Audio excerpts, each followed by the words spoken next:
Well, Taylor Swift has sent fans into meltdown after announcing her brand new album while appearing on her boyfriend Travis Kelce's podcast. Have a look at this. So I wanted to show you something. Okay, what do we got? We got, A briefcase, yep, mint green with TS Yep. on it. yep. What's in it? This is my brand new album, The Life of a Showgirl. Joining me now for more on this is broadcaster Dee Dee Dunleavy. Dee Dee, good to catch up with you. Well, I mean, the fans are already excited. Are they? I don't know. She's like coriander for me. I just don't have a taste for Taylor Swift. And I think she's still trying to recover her image after being booed at the Super Bowl. Do you remember after she endorsed Kamala Harris and Tim Walz? Obviously not a very popular call with the people of America. And I got a problem with him too now. He said something along the lines of, this was in an interview after his GQ cover, that when I'm with her, we feel like we're just regular people. We feel like it, but we're not. We're actually elite. We're filthy rich. We're much more famous than you, and we breathe rarefied air. I just don't buy into the two of them. And I'd be very interested to see what her album sales are like for this, because I think her politics clearly do not align with the bulk of the American public at the moment. Will she have lost any of her fan base? We've yet to see. Well, I think you raise a really good point, actually. I'm curious to know what this will do. I still think that she does have fans around the world, particularly the younger fans. I'm not a fan myself. I couldn't tell you out any of her songs. But I just want to touch on that GQ magazine article that you mentioned. So Travis Kelce, of course, he was on the front cover and he made the comments about their romance. He said, quote, "Whenever I'm with her, it feels like we're just regular people," as you said. And then he went on to say, "When there is not a camera on us, we're just two people that are in love." Dee Dee, they've been together now since September 2023. I mean, look, they seem genuinely happy, who knows? But she hasn't written a hate song about him just yet. No, but there is that threat hanging over his head. So that's probably why he's keeping himself very tidy and saying all the right things about her. Actually, just on the hate songs, I'm watching very closely to see whether she does have any songs that make any references to Blake Lively, because she clearly wasn't happy with Lively dragging her into that whole lawsuit that she's got underway with Justin Baldoni.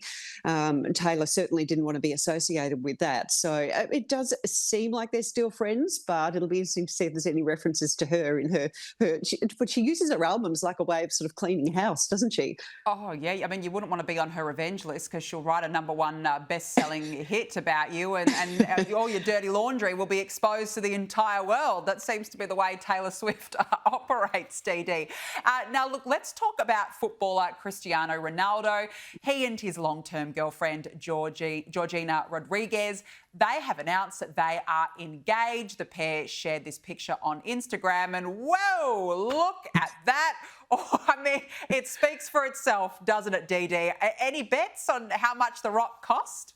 Well, there is an estimate that it's around about $5 million, which does sound right for something that big. I'm seriously worried for these two. Like, who's going to change the doona cover in that household? How on earth would she do any housework?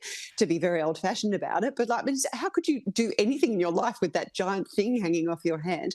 Look, I actually, Danica, I'm actually really happy for these two. I'm a Cristiano Ronaldo fan. I'm a Manchester United fan, and I think they two really do appear to be very much in love, and they have suffered some loss in their lives. They did lose a baby in childbirth, so I wish them all the very best, but you just can sort of sense Elizabeth Taylor from beyond the grave grasping for that diamond, can't you? Oh, she would have loved that. I mean, that is an incredible piece of jewellery. You're right, though. I would literally not want to leave my house with that on. That would be too much of a risk in my view. Now, look, let's turn to Meghan Markle. She's released the trailer for season 2 of her cooking show, With Love, Meghan, a day after revelations that she and Harry had cut a much cheaper deal with Netflix. Have a look at this. I love the idea of spending time together and finding new ways to show people you care. Look at that. Oh my gosh, I could do this every day. Let's get creative and learn something new. Nicely done. I don't know what's happening. We can look forward to another season of patronising cooking videos. Yeah, and look, let's be clear, and I think most people know this now. It was filmed at the same time as the first season. It's not like Netflix went, "Oh, that was so great. Let's go back and film some more." This feels very much to me like Netflix are picking up all the rubbish and putting out the trash, as the Americans would say. They're just getting rid of the last bit of content that they've made with these two, and the deal feels just like a big old fresh air sandwich. There's nothing much to it. Netflix probably, if anything, would gain something because they get first look at any garbage that these two come up with next. Most of the stuff that they've made has been an abject failure. So I can't imagine Netflix ever running anything once they've got this second part of With Love out of the way. I don't think we'll see Harry and Meghan on Netflix again. And just on this show, I do have some problems with it. She's got Chrissy Teigen there as one of her friends who comes over to do a bit of cooking and stuff with her. Chrissy Teigen is a horrible bully. You might remember some years ago, she told a 16-year-old, Courtney Stodden, that she should not breathe anymore. She basically told her to end her own life.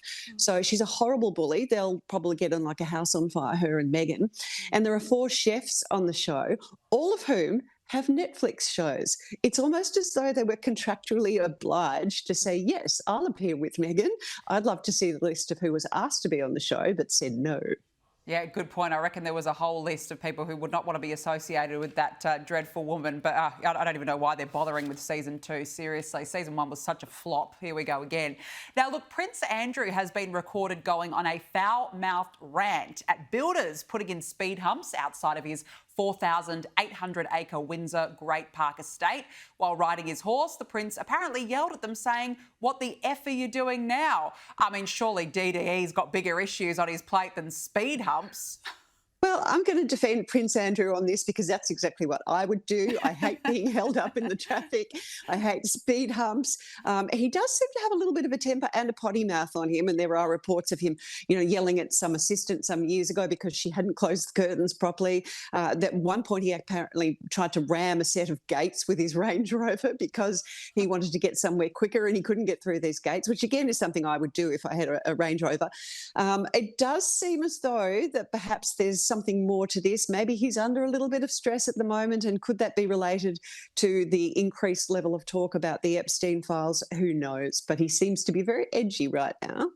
Yeah, he seems to be very touchy right now. I do agree. I wouldn't be happy about speed humps myself, but if I was Prince Andrew, I'd probably be focusing on Epstein and other issues, not what's going on outside of a mansion and a big property right now. But yeah, it never ends, does it?